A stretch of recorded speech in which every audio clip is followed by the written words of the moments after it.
जी। Question number 17 है हमारे पास, log under root 525 is equal to y।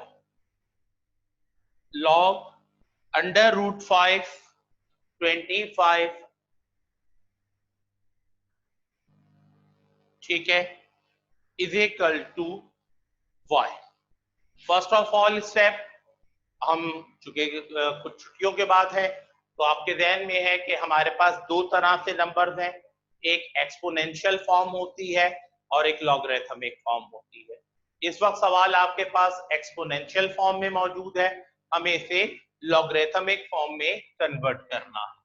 तो लॉगरिथमिक फॉर्म में कैसे कन्वर्ट किया जाता है बेटा? लॉग के जो नीचे नंबर होता है वो बेस कहलाता है, इक्वल के सामने जो नंबर होता है वो पावर कहलाता है, और लॉग के साथ जो नंबर होता है उसे हमने नंबर कंसीडर किया था। तो लॉगरिथमिक फॉर्म को हमने कन्वर्ट कर लिया एक्सपोनेंशियल फॉर्म। अब तक जो हमने सीखा 11 से 16 तक, उसमें 11, 12 और 13 में हमने सीखा था कि वेरिएबल एज ए नंबर था, फिर हमने सीखा था कि वेरिएबल एज ए बेस था, और अब तीसरी कंडीशन हमारे पास आई कि वेरिएबल एज ए पावर या एक्सपोनेंट है। तो जब वेरिएबल एज ए एक्सपोनेंट होता है तो बेटा हमें दोनों तरफ बेस को क्या करना है? सिमिलर करना, ठीक है। हमें दोनों तरफ क्या करना है? बेस को सिमिलर करना है। यहाँ बेस मेरे पास अंडर रूट 5 है और यहाँ मेरे पास जो नंबर है वो 25। या तो मुझे अंडर रूट 5 को 25 जैसा करना पड़ेगा, या फिर मुझे 25 को अंडर रूट फॉर्म में कन्वर्ट करना होगा। तो बेटा मेरे पास जो हल है वो ये है कि ना तो मैं 5 को 25 बनाऊंगा और ना ही 25 को अंडर रूट 5 बनाऊंगा। आइए देखते हैं कि हम क्या करेंगे। तो देखिए बेटा, हम जानते हैं कि अंडर रूट एक पावर है, यानी एक्सपोनेंट है, और इसकी न्यूमेरिकल वैल्यू 1/2 है। इस तरह मैंने रूट को खत्म किया, 1/2 में कन्वर्ट कर दिया, y as it is power आ गई, और 25 को भी मैंने बेस 5 में कन्वर्ट कर लिया। इस तरह ये क्या बन गया? 5 की पावर 20, 5 की पावर 2 बन। इस तरह लेफ्ट साइड पर आप गौर करेंगे तो लॉ ऑफ मल्टीप्लिकेशन आपको क्या करना है? लॉ ऑफ मल्टीप्लिकेशन आपको दिखाई दे रहा है, ठीक है। अब लॉ ऑफ मल्टीप्लिकेशन के मुताबिक if a base has more than one power then powers are multiply, तो ये बन जाएगा बेटा 5 की पावर y/2, और यहां क्या आ जाएगा? 5 की पावर 2 आ जाएगा। इस तरह बेटा हमने दोनों तरफ बेस को क्या कर लिया? कॉमन कर लिया या सिमिलर कर लिया। अब एक जुमला मैं लिखूंगा बाय कंपेयरिंग। अब अगर मैं कंपेयर करूं बेटा तो base compare with base and power compare with power, इस तरह y/2 किसके इक्विवेलेंट हो जाएगा? 2। दूसरे लफ्जों में आप ये भी कह सकते हैं कि हमने 5 को 5 से कैंसिल कर दिया, रिमेनिंग y/2 हमारे पास किसके इक्विवेलेंट आ गया? 2। अब ये 2 यहाँ पर डिवाइड हो रहा है, इक्वल के इस तरफ लेकर जाएंगे तो क्या हो जाएगा? मल्टीप्लाई हो जाएगा, y यहां रह जाएगा, 2 डिवाइड हो रहा है, यहां जाके मल्टीप्लाई हो जाएगा, और फाइनली y की वैल्यू क्या हो जाएगी? 2 2 4। लीजिए y की वैल्यू आपने कैलकुलेट कर ली, y किसके इक्विवेलेंट हो गया? 4 के इक्विवेलेंट। एक मरतबा फिर जो बच्चे बाद में ज्वाइन कर रहे थे, log under root 525 is equal to y है। मैंने आपसे कहा कि अननोन या वेरिएबल की वैल्यू निकालने के लिए लॉगरिथमिक फॉर्म को पहले एक्सपोनेंशियल फॉर्म में कन्वर्ट किया जाएगा, और किसी भी लॉगरिथमिक फॉर्म को एक्सपोनेंशियल फॉर्म में कन्वर्ट करने के हवाले से मैंने आपसे अर्ज किया था कि लॉगरिथम के नीचे जो नंबर है वो बेस होता है, इक्वल के सामने वाला नंबर पावर होता है, और जो लॉग के साथ लिखा होता है वो नंबर कहलाता है। इस तरह अंडर रूट 5 की पावर y बन गई और इज इक्वल टू क्या हो गया? 25। अब मैंने आपसे कहा कि वेरिएबल हमारे पास किस पोजीशन में आ गया, पावर की पोजीशन पर या प्लेस पर आ गया। अगर वेरिएबल पावर की पोजीशन या प्लेस पर आ जाएगा तो मैंने आपसे अर्ज किया कि आपको दोनों जाने बेस को सिमिलर करना हो। अब बेस को सिमिलर करने के लिए मैंने क्या किया कि 5 के ऊपर अंडर रूट था, अंडर रूट पावर थी, मैंने अंडर रूट के साइन को पावर से कन्वर्ट कर लिया, y कॉमन पावर पहले से मौजूद थी, और 25 नंबर को मैंने 5 की पावर 2 यानी बेस 5 में कन्वर्ट कर। इस तरह लेफ्ट साइड पर दो पावर्स हो गई, और if a base has more than one power तो वो पावर्स आपस में मल्टीप्लाई हो जाती है। तो 1/2 जब y से मल्टीप्लाई हुआ तो y/2 बन गया, और यहाँ आपके पास 5 की पावर 2। इस तरह दोनों तरफ बेस मैंने कॉमन कर ली या सिमिलर कर ली, तो मैंने यहाँ लिखा बाय कंपेयरिंग, और मैंने पावर को पावर से कंपेयर कर दिया, y/2 किसके इक्विवेलेंट आ गया, 2 के। ये वाला 2 डिवाइड हो रहा था, यहाँ जाके मल्टीप्लाई हो गया, 2 2 जा 4। इस तरह y की वैल्यू हमारे पास क्या निकल आई, 4 निकल आई। अब आगे बढ़ते हैं बेटा, तो क्वेश्चन नंबर हमारे पास जो 10 है उसे 18 है उसे डिस्कस करते हैं। Question number 19 is your assignment. log 10 100 is equal to y। ठीक है, log 10 100 is equal to y।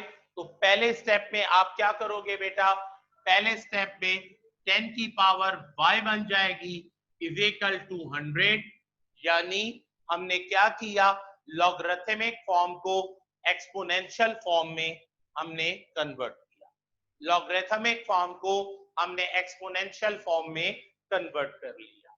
अब मुझे दोनों जाने बेस सिमिलर करनी है, तो 10 की पावर y है और 100 को मैंने कन्वर्ट कर लिया 10 की पावर 2। इस तरह दोनों जाने मैंने बेस को क्या कर लिया, सिमिलर कर लिया। तो मैं बाय कंपेयरिंग की तरफ आऊंगा, तो y किसके इक्विवेलेंट हो जाएगा, 10 से कैंसिल कर दिया टेक्निकली, या हमें चूंकि पावर को की न्यूमेरिकल वैल्यू निकालनी थी तो हमने पावर को पावर से कंपेयर करके उसकी न्यूमेरिकल वैल्यू कैलकुलेट कर दी। इसके बाद बेटा क्वेश्चन नंबर 19 आपका असाइनमेंट है, आप खुद करेंगे। मैं आ रहा हूं क्वेश्चन नंबर 20 की जानिब। क्वेश्चन नंबर 20 है 1728 2 base 2 under root 3। 1728 2 base 1 2 under root 3। अब देखिए बेटा, यहां पर अगर आप गौर करें तो वी हैव टू नंबर्स, जबकि एक्सपोनेंशियल फॉर्म में हमारे पास 3 डिजिट होते हैं। तो इन क्वेश्चन में हम पहला स्टेप में वर्ड इस्तेमाल करेंगे लेट। ठीक है, बेस क्या है 2 अंडर रूट 3, और बेस पर क्या मौजूद होती है, पावर, और पावर हमारे पास नहीं है तो हम पावर x कंसीडर कर सकते हैं। और 1728 हमारे पास क्या है नंबर, तो 1728 का। तो एक चीज जो हमारे पास मौजूद नहीं थी बेटा, उसे हमने क्या कर लिया, सपोज कर लिया कि वो क्या है x। इस तरह हमारे पास बिल्कुल सेम जो अभी हमने कॉन्सेप्ट पढ़ा था 17 और 18 क्वेश्चन में, वही कॉन्सेप्ट एक मर्तबा फिर रिपीट हो गया कि अननोन या वेरिएबल जो है वो हमारे पास किस प्लेस पर आ गया, एक्सपोनेंट प्लेस पर आ गया या पावर की प्लेस पर आ गया। मैंने अभी 17 और 18 में समझाया बेटा कि जब वेरिएबल पावर की जगह पर आ जाता है तो हम कैसे उसे मैनेज करेंगे, हम दोनों जाने बेस को क्या करेंगे, सिमिलर।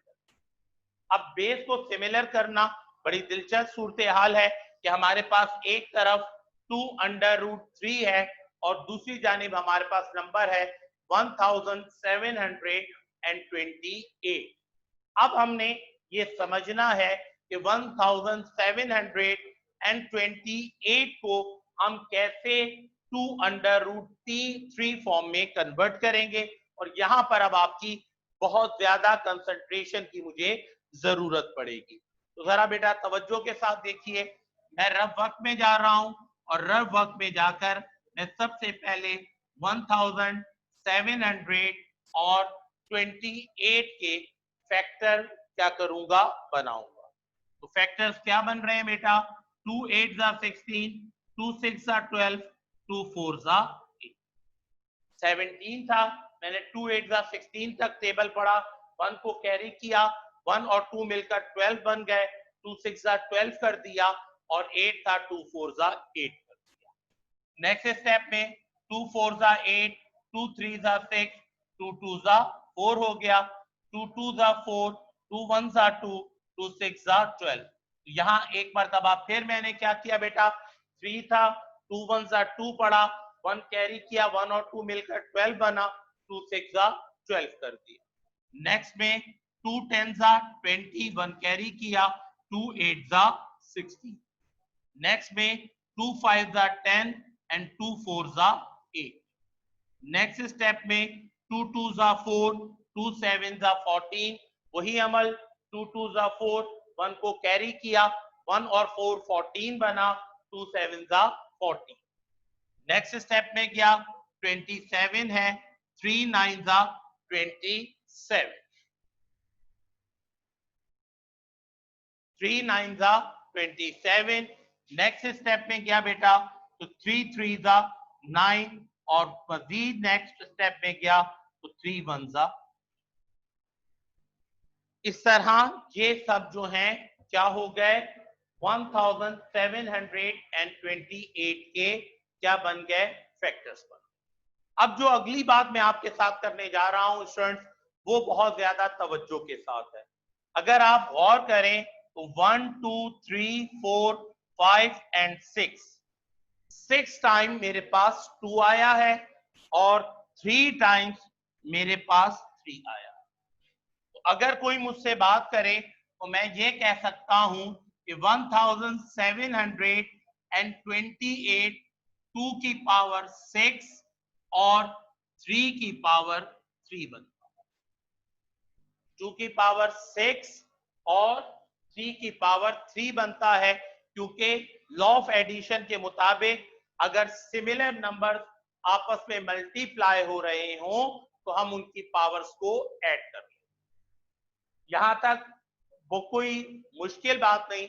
अब जो मैं टेक्निकल स्टेप करने जा रहा हूं उसे आपको समझने की जरूरत। देखिए स्टूडेंट, जब हमने एक्सरसाइज 2.5 समझी थी तो एक्सरसाइज 2.5 के अंदर मैंने आपसे अर्ज किया था, हमने प्रॉपर्टीज ऑफ इंडेक्स को पढ़ा और प्रॉपर्टीज ऑफ इंडेक्स के मुताबिक अगर 2 टाइम किसी वैल्यू के ऊपर रूट का साइन हो तो रूट क्या हो जाता है, 2 टाइम अगर किसी वैल्यू के ऊपर स्क्वायर रूट का साइन हो तो स्क्वायर रूट क्या हो जाता है, कैंसिल होता है। इसका मतलब ये हुआ बेटा कि 1 3 2 रूट 3 के बराबर होता है। 1 3 2 रूट 3 के बराबर होता है। मिसाल के तौर पर मेरे पास 10 रुपए है बेटा, तो मैं ये कह सकता हूं कि मेरे पास लेस है। कैसे सर जी, आपके पास तो 10 का नोट है, लेकिन बेटा चूंकि लेस की कीमत 10 रुपए है तो मैं ये भी कह सकता हूं कि मेरे पास 10 रुपए नहीं है, मेरे पास लेस का पैकेट है, क्योंकि मैं किसी भी शॉप पर जाकर 10 रुपए को एक्सचेंज कर लूंगा लेस के पैकेट के। सेम इसी तरह 2 टाइम अगर अंडर रूट 3 होता है तो उसका रूट खत्म हो जाता है, तो ये बात इंडिकेट कर रही है कि अगर आपके पास सिर्फ 3 लिखा हुआ हो तो आप उसकी जगह 2 टाइम रूट्स लिख सकते। तो इस लॉजिक और कॉन्सेप्ट को क्लियर करने के बाद 2 की पावर 6 अपनी जगह रही, 3 की जगह under root 3 into under root 3 आ गया और कॉमन पावर क्या आ गई, 3। क्लियर है स्टूडेंट्स? आगे बढ़ूं तो हाफ और मैं जानते हैं लॉ ऑफ एडिशन अप्लाई हो जाएगा। अंडर रूट 3 2 टाइम है तो अंडर रूट 3 की पावर 2 और कॉमन पावर क्या हो जाएगी, 3 हो जाएगी। इस तरीके से नेक्स्ट स्टेप पे जाऊं तो 2 की पावर 6 लॉ ऑफ मल्टीप्लिकेशन के तहत बेटा अंडर रूट 3 की पावर भी क्या हो जाएगी, 3 2 3 6। इस तरह 2 की पर भी पावर और अंडर रूट 3 के ऊपर भी पावर, दोनों पर पावर क्या हो गई, सिमिलर हो गई। तो अब इस बात को मैं यहां पर लिख सकता हूं 2 अंडर रूट 3 की पावर x जो है वो बराबर है 2 अंडर रूट 3 की पावर 6, क्योंकि 2 की पावर भी 6 है और अंडर रूट 3 की पावर भी 6 है। दोनों पावर सिमिलर होने की वजह से मैंने उन्हें कॉमन पावर में कन्वर्ट कर दिया, क्योंकि कॉमन पावर लॉ का मतलब यही होता है कि कॉमन पावर दोनों नंबर्स पर सेपरेटली मौजूद। तो चूंकि दोनों पावर सिमिलर थी तो मैंने उसको कॉमन कर लिया। कॉमन करना मेरी मजबूरी थी क्योंकि मुझे x की वैल्यू कंप्यूट करनी। ठीक है बेटा, तो दोनों तरफ 2 अंडर रूट 3 आ गया। सो मैंने लिखा बाय कंपेयरिंग, मैंने अब इसको कंपेयर किया तो x मेरा किसके इक्विवेलेंट हो गया, 6 के, क्योंकि मुझे किसकी वैल्यू निकालनी थी, रूट की वैल्यू, वेरिएबल की वैल्यू जो है वो मुझे कैलकुलेट करनी। ये थोड़ा सा टेक्निकल क्वेश्चन है तो ये थोड़ा सा डिफिकल्ट फील हो सकता है, इसलिए सवाल को एक मर्तबा फिर रिपीट करने की कोशिश करता हूं। 1728 टू बेस 2 अंडर रूट 3। मैंने अर्ज किया दो चीजें, नंबर और बेस आपको दिया गया है, जबकि एक्सपोनेंशियल फॉर्म के लिए तीसरी चीज पावर या एक्सपोनेंट होता है। सो मैंने इसलिए सॉल्यूशन में लेट का वर्ड इस्तेमाल किया, बेस ली 2 अंडर रूट 3, उस पर एक्सपोनेंट x बनाया और नंबर सामने लिख दिया 1728। इस तरह 2 अंडर रूट 3 की कॉमन पावर x और 1728 बन गया। अब मैंने आपसे कहा कि हमने प्रीवियस क्वेश्चन नंबर 17 और 18 में समझा कि अगर वेरिएबल एक्सपोनेंट या पावर की जगह पर आ जाए तो हमें दोनों जगह बेसिस को क्या करना है, सिमिलर। तो अब दिलचस्प बात यह है कि यहां पर लेफ्ट साइड पर 2 अंडर रूट 3 है और 1728 को भी आपने 2 अंडर रूट 3 में कन्वर्ट करना है। इस मकसद के लिए मैंने आपके सामने रफ वर्क आपको करके दिखाया और इस रफ वर्क में हमने देखा कि 2 6 टाइम आया और 3 हमारे पास कितनी दफा आया, 3 टाइम आया। सो मैंने 2 की पावर 6 बना दी और अंडर रूट 3 की पावर 3। अब यहां पर मैंने आपको समझाने की कोशिश की कि बेटा 2 टाइम अंडर रूट हो तो रूट कैंसिल हो जाता है, और इस कॉन्सेप्ट को मैंने आपके साथ शेयर किया कि बेटा इस बात को समझिए कि नंबर एक दूसरे को रिप्लेस या एक्सचेंज कर सकते। इसके लिए मैंने आपको लेस वाली एग्जांपल। सो 2 टाइम अंडर रूट 3 चूंकि 3 के बराबर होता है तो यहां मौजूद 3 को मैंने 2 दफा अंडर रूट 3 से चेंज कर, इस तरह ये अंडर रूट 3 की पावर 2 बन गई और कॉमन पावर क्या आ गई, 3। इस तरह एक बेस के ऊपर 2 पावर, जब एक बेस पर 2 पावर्स आ जाएं तो वो पावर्स आपस में मल्टीप्लाई होती हैं, तो क्या बन गई, ठीक है, 2 की पावर 6 और अंडर रूट 3 की पावर 6 बन गई। मैंने आपसे कहा कि मैंने उसको क्या कर लिया, कॉमन कर लिया, 2 अंडर रूट 3 की पावर 6 हो गई, बेस सिमिलर हुई, मैंने कंपेयर किया और x जो है वो किसके इक्विवेलेंट आ गया, 6 के इक्विवेलेंट